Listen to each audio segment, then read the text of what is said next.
the Science of Managing Black Swans.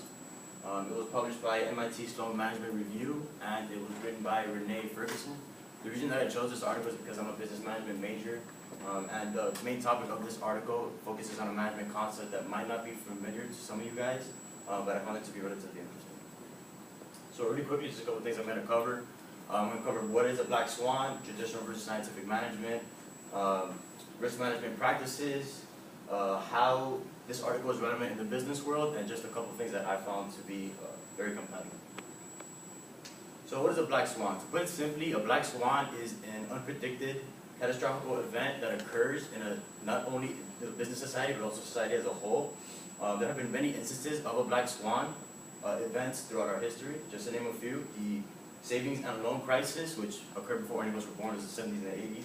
The September 11 attacks, we all know what impact that had on our nation. The financial collapse of 2008, I don't have to go through that, we're still recovering from that recession. And the Fukushima disaster, which took place in Japan, where a power plant caused spread radiation throughout all Japan. So the focus of the article was on a paper written by Ron Kennett. It's called Managing Risk with Data. Ron Kennett is the CEO of a data analysis firm. So basically, the gist of this article is all about risk management and how companies today need to be able to adapt to risks and be able to be safe and ready and prepared for unpredicted events like black swans. So basically, it just talks about how we need to kind of move away from the traditional management approach, which focuses more on expertise and intuition, and move more towards a scientific approach. The scientific approach is more like evidence-based and uses data in order to make important business decisions.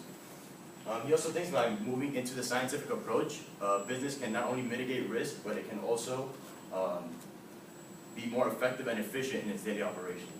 He also emphasizes the use of big data. Big data is pretty much anything, any data that you get. It could be interior, exterior. It could be financial statements, competitor financial statements. It could be digital, traditional, which means social networking interactions, etc.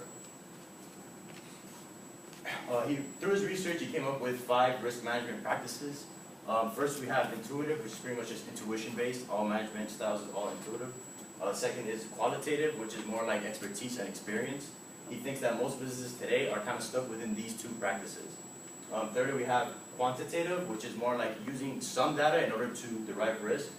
Fourth, we have semantic, which uses kind of like unconditional data, or it's like data that's like blogs and things of that nature. And then lastly, and most effectively, is integration. This kind of uses like all the data as possible from a variety of sources in order to integrate them to make like one system that will help reduce risk management. So this is extremely relevant to the business world because from my other studies and my other courses, we've been talking about this topic, and it seems that a lot of businesses are adapting this topic. It's more like it's becoming, instead of moving away from the traditional and all intuition-based management, to more scientific data research kind of thing. And as I've been discussing this all the time, it can help companies mitigate risk. So what I found most compelling was the black swan concept. It kind of like drew me into the article, and I enjoyed like reading about it. I also like the idea that we're kind of moving towards a new scientific approach as opposed to the old traditional approach. And in conclusion, most companies just kind of need to move away from the traditional approach because it can help mitigate risk and it can help them become more efficient and effective.